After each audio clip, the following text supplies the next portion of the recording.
Montana Territory, 1881. The wind tore through the Bitterroot Valley like it had a score to settle. Perrin Palmer held her shawl tight around her shoulders, standing on the edge of the burned-out homestead. Nothing left but char and ash and the bones of what used to be her life. Her chest ached, but not from the smoke. That pain had settled long before the fire behind her. Two small hands gripped her skirt. "Mama," said Bea, her youngest, barely 6. Next to her, 9-year-old Ben kept his eyes on the horizon like he might see their father coming back. But he would not. He had left 3 months ago and left nothing behind but debts and a note that said, "I ain't cut out for this." Perrin had not cried when she found it. She had simply folded the paper, put it in the stove, and watched it burn. Now, another fire had followed him out the door. She did not know how it started. Maybe a spark from the stove, maybe a curse from God. Either way, the house was gone, and she had nowhere left to go but the road. She hitched the mule with shaking hands and lifted Bea into the wagon. Ben climbed in without a word. Perrin took one last look at the place she had tried to build a life, then climbed up and snapped the reins. They traveled south, toward the only thing she had left: a letter from a woman in Corvallis who had offered work as a seamstress. Perrin had stitched dresses since she was 12. If her hands still worked, they would not starve. By dusk, the wagon wheel cracked. The jolt threw Perrin forward and Bea let out a scream. Ben jumped down before the wagon had even stopped moving. "We cannot stay here," Perrin muttered, kneeling beside the wheel. "We are still 2 days out." The mule shuffled nervously. The sun dipped lower. Wolves would be out before long. "Trouble?" a voice called from behind. She turned fast, hand on the rifle across her lap. A man on horseback rode out of the pine shadows, tall in the saddle with a rifle across his back and a quiet steadiness about him. His hat shaded most of his face, but his voice was calm. "I do not mean harm," he said, dismounting slow. "Name is Waylen Oakes." "I saw the smoke, figured someone might need help." Perrin kept her rifle steady. "We do not have anything worth stealing." "I am not looking to steal," he said. "Just saw a busted wheel and a woman with 2 little ones." Ben stepped in front of Bea without thinking, chest puffed out like a boy twice his size. Waylen crouched to eye level with him. "You looking after your sister?" Ben nodded. "Good man." Perrin's grip eased. "The axle is cracked." "We cannot go forward." Waylen walked to the wheel, inspected it with a practiced hand. "I can fix it well enough to get you to town. Got tools back at my cabin. It's not far." Perrin hesitated. "I do not know you." "You do not," he agreed. "But it will be dark soon, and this road gets mean at night." Bea tugged at her skirt. "Mama, I am cold." Waylen met her eyes. "Let me help." She stared at him a long moment, then quietly, "It will hurt again." "What will?" Trusting someone. Waylen's voice was low. "Then I will hold you through it." She blinked fast and looked away. "You best not be lying." "I am not." He moved quick and quiet, unhitched the mule, and led them off the road toward a narrow trail that rose into the trees. The cabin sat in a hollow, smoke curling from the chimney. It was small but solid, with a porch and a rocking chair and a soft yellow light leaking through the shutters. Inside, it was warm. Waylen moved around the kitchen with easy motions, setting a pot of beans over the fire, pulling out blankets, offering them the bed while he took the floor. "I do not need your charity," Perrin said as he folded a blanket. "This ain't charity. It is decency." Ben watched him like a hawk, but Bea curled up beside the fire, already asleep. Later, when the children were settled, Perrin stood at the window. Waylen had stepped out to split wood. She watched him through the glass, tall, steady, alone, just like her. When he came back in, she asked, "Why are you out here by yourself?" He shrugged. "War changed me, came back to nothing. Built this place to keep the quiet in and the world out." "You been alone long?" long enough to miss the sound of children.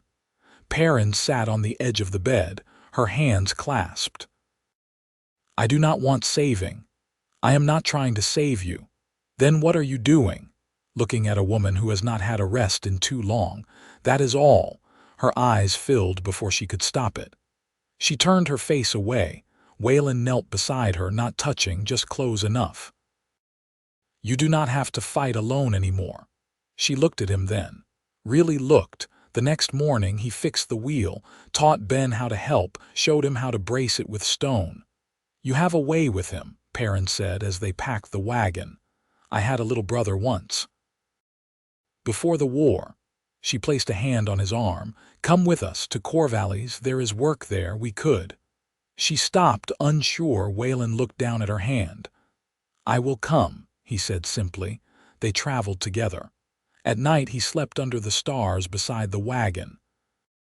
By day, he walked beside the mule, teaching Ben how to read trail signs, lifting Bee onto his shoulders when she tired. In Corvallis, the seamstress work was waiting.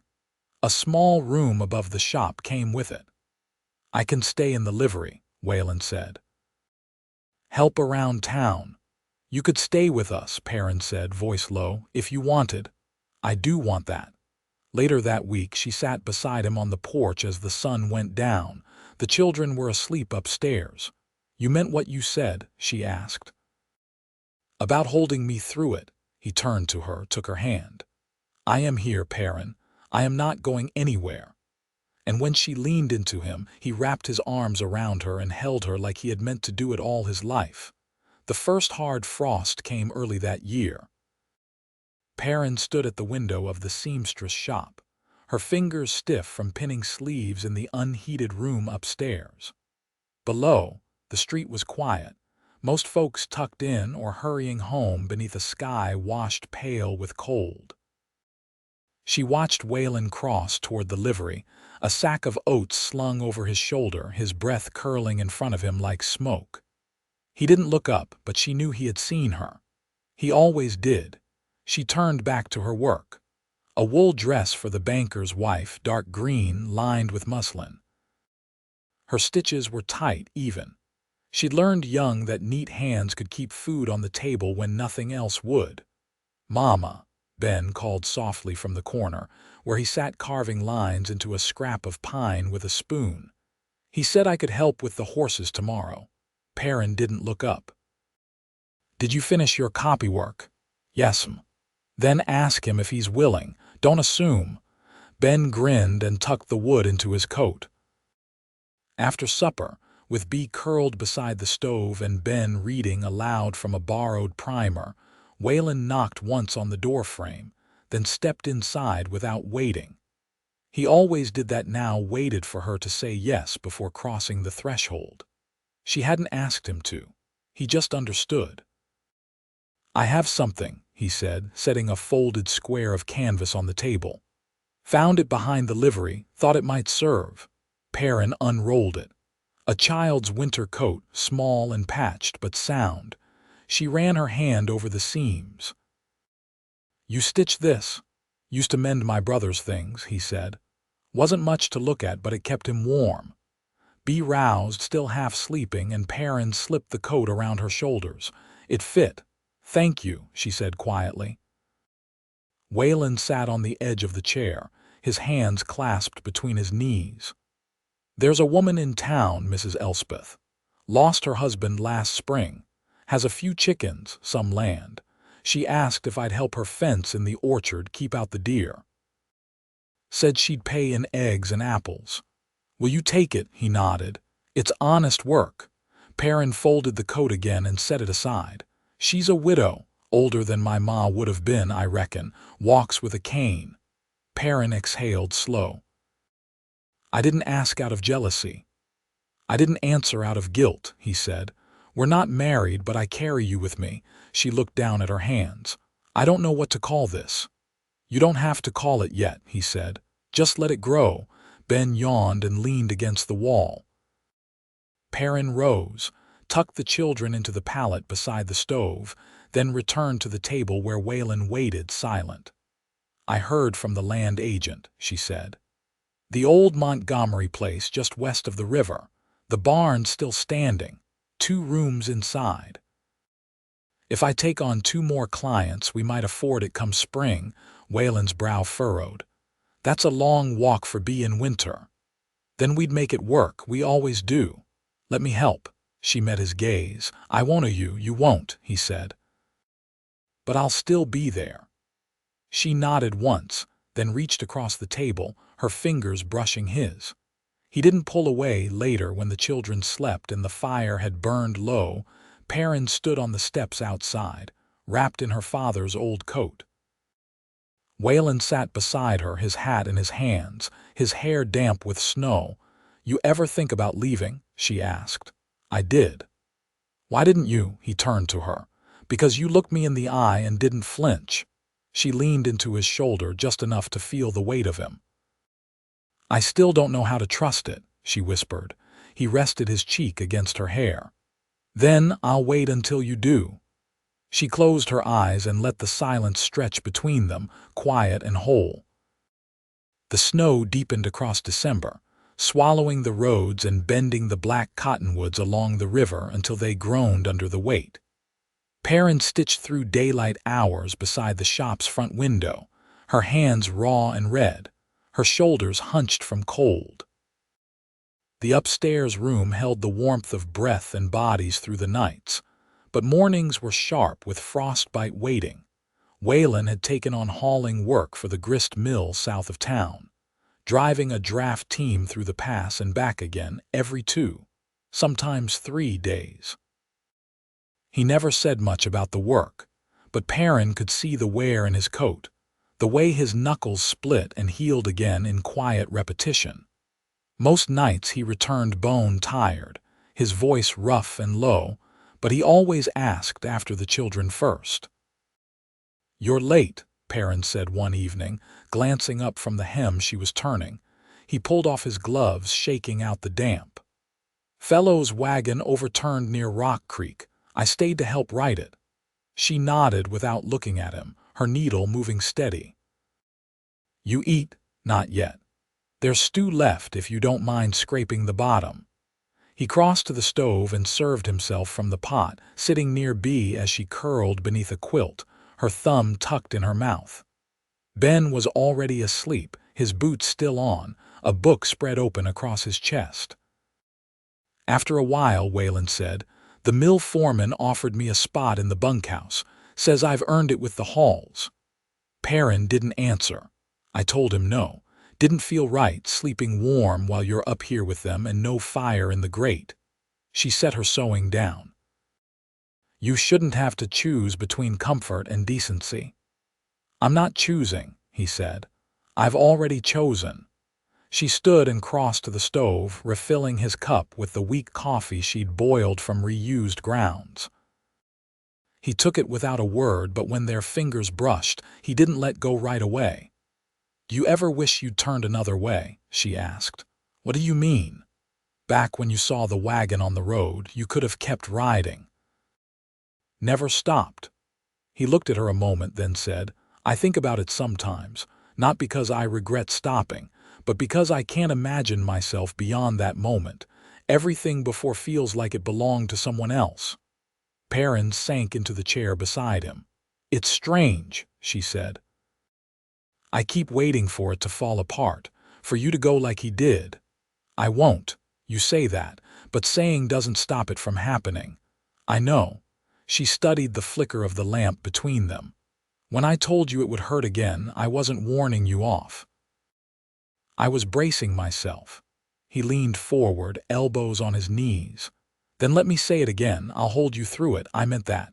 Every word. A long silence passed between them. Outside, the wind rose and scratched at the shutters. Bee stirred in her sleep but didn't wake. I've been thinking, Perrin said finally, about spring, about that land west of the river. If I take it, there's room for chickens, maybe a garden. Wayland's eyes didn't leave hers. You want me there. I want you to want to be there. I already do. She reached for his hand then, not with hesitation this time, but with certainty. Their fingers laced together, rough skin against rough skin. "I'm not afraid of the hurt," she said. "Not anymore." He leaned close, his voice warm against her ear, steady and sure. "Then let's build something that lasts." And when their foreheads touched, it wasn't a question. It was an answer, years in the making. The thaw came slow that year. Ice clung to the river's edge like it didn't know how to let go. When the first crocuses pushed up through the mud behind the seamstress shop, Perrin paused in her work and watched them for a long time. The children had gone with Mrs. Elspeth to gather kindling, and the house was hushed, only the creak of floorboards answering the wind outside. Waylen returned that evening with a cut on his cheek and new calluses on his palms. He closed the door behind him and leaned his shoulder against the frame, his coat dusted with sawdust and ash. "I stopped by the Montgomery place," he said. "Roof's still good. Might need new hinges on the barn door." Perrin tied off a thread and folded the fabric in her lap. "Did you go inside?" "Just the porch. Didn't feel right to cross it without you." She stood and let the silence hold between them for a breath. "I want to see it before the rains come. I'll take you in the morning. We'll hitch the wagon early." She nodded once and moved past him toward the basin to wash her hands. He followed, took the tin pitcher and poured slowly over her fingers. She dried them on her apron. "I've been saving every coin I can spare." Mrs. Whitaker ordered 3 gowns for her daughter's wedding. "That will cover the first payment." Waylen didn't speak right away. Then, "I've been carving posts in the evenings at the livery, for fencing. They'll be ready to haul next week." Perrin turned to face him. "You've already decided." "I have. Not just about the land." She watched him then, her gaze steady. "I need to be clear," she said. "There won't be ceremony, not yet. Not until I know the children are settled and the land's our own. But I'll not live beside someone I don't trust with my whole life. You understand that? I wouldn't want it any other way." She looked down at her hands. "I've never built something with someone, not truly. I've always been the one holding it together while the other walked away." "You're not alone in this," he said. "Every beam, every shovel of earth will raise it together." That night, Bee curled against Perrin's side and whispered, "Will we have chickens, if we can keep them fed?" "Will he still come every morning?" Perrin brushed hair from her daughter's cheek. "He's not coming and going anymore, Bee. He's staying." In the morning, they rode out before full light. The wagon hitched behind the mule, Ben perched beside Waylen on the bench, asking questions about fence spacing and soil. Perrin sat in the back with Bee, one hand resting on the rolled quilt that held bread and apples. The land opened up past the last bend in the trail, a gentle slope with tall grass just starting to green. The barn leaned slightly but held fast, and the house stood with its windows boarded but whole. Perrin stepped down from the wagon and walked the edge of the porch. The wood groaned but held her weight. She pressed her palm to the doorframe, then turned to look at Waylen.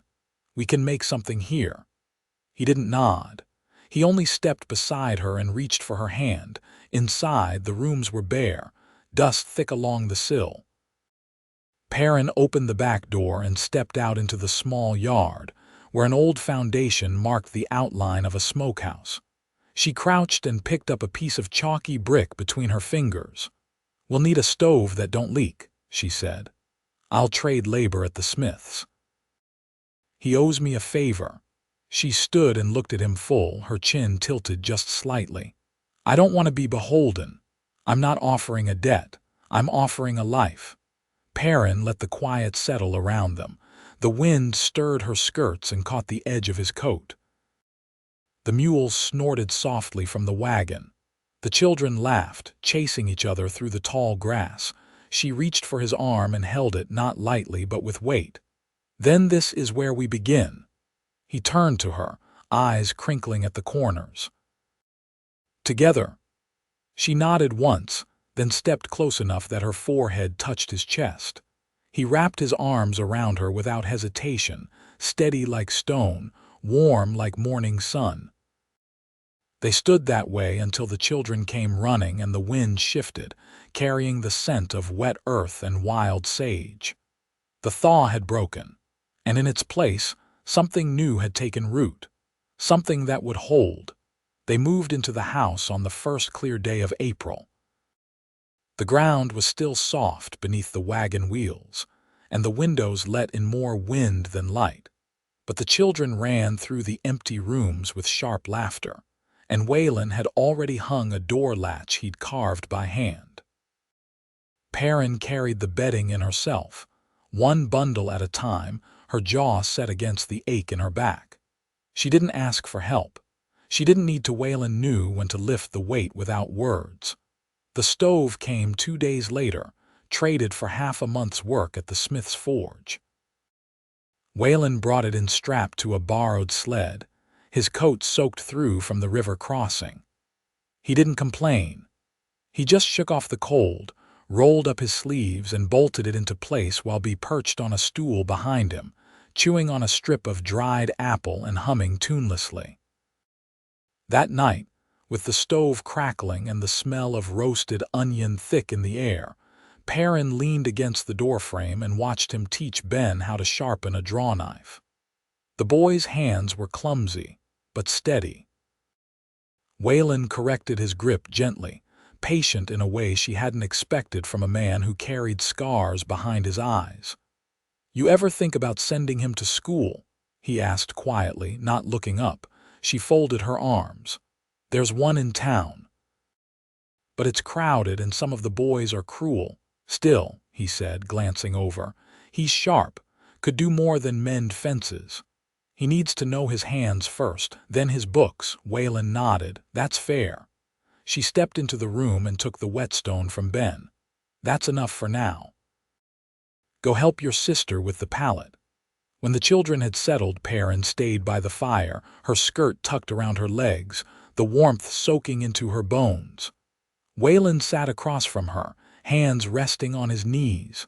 "I've been thinking," he said after a long pause. "About the old hayfield behind the barn." She waited. "If we cleared it, we could plant. Maybe not this season, but come next. Oats maybe, potatoes, something strong." "I don't know the first thing about farming," she said. "You know how to keep things alive." "That's a start." She looked at him, truly looked, and saw not just the quiet man who had fixed her wagon and stayed. She saw the one who had never once asked her to give up a piece of herself to keep him. That mattered more than anything. "I won't bury myself in land I can't keep." "You won't have to," he said. "Not alone." He stood and crossed to her, offering a hand. She took it, letting him draw her to her feet. His touch was slow, careful, as he brushed a strand of hair behind her ear. "There's something else," he murmured. "I've been holding it back, waiting for the right time." She met his eyes, steady as ever. "Say it plain." "I want to marry you, Perrin Palmer, not for show, not for town talk, but for truth. If we're building a life, I want to build it with both our names on it." She didn't answer right away. Her breath caught, then eased. She glanced toward the children's bedding, then back to him. "Will you wear your boots to the wedding, if you ask me to?" She smiled, not wide but sure. "Then yes." The wedding was held beside the creek, under the tall ash trees, with Mrs. Elspeth reading from her worn Bible and a handful of neighbors standing in the wet grass. Ben wore a shirt too big for him, and Bee carried a basket of wild violets she scattered with more enthusiasm than aim. Waylen stood tall in his patched coat, his fingers curled around Perrin's like they were meant to be there. They didn't exchange promises with fancy words. Just eyes and hands, and the quiet kind of vow that didn't need explaining. After the ceremony, they returned to the house, where the table had been set with bread and smoked trout and boiled potatoes. The children fell asleep early, curled together on the quilt they'd used since winter, and Perrin stood at the door with Waylen beside her, watching dusk settle on the field behind the barn. "You think the land will hold?" she asked. "We'll make sure of it," he said. She leaned into him, her head resting just below his shoulder. He wrapped his arm around her waist, his hand warm through the cotton of her dress.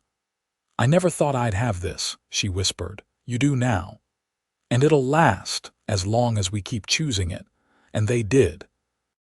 Through the seasons, through the lean months and the full ones, through the planting and the harvest and the long, slow winters. They built fences, raised chickens, taught the children how to split kindling and read by lamplight. Waylen carved a cradle by hand when Bee grew older and asked if she could have a baby sister. Perrin taught him how to patch sleeves and hem skirts without puckering the seams. They didn't speak of the past again. Not because it didn't matter, but because it had already been folded into the soil beneath their feet, roots deep and quiet. They grew old together in that house by the river, their hands always busy, their silences warm. And every night, when the fire burned low and the children slept soundly, Waylen held her like he had promised he would, without fanfare or fuss, just steady, and certain, and true.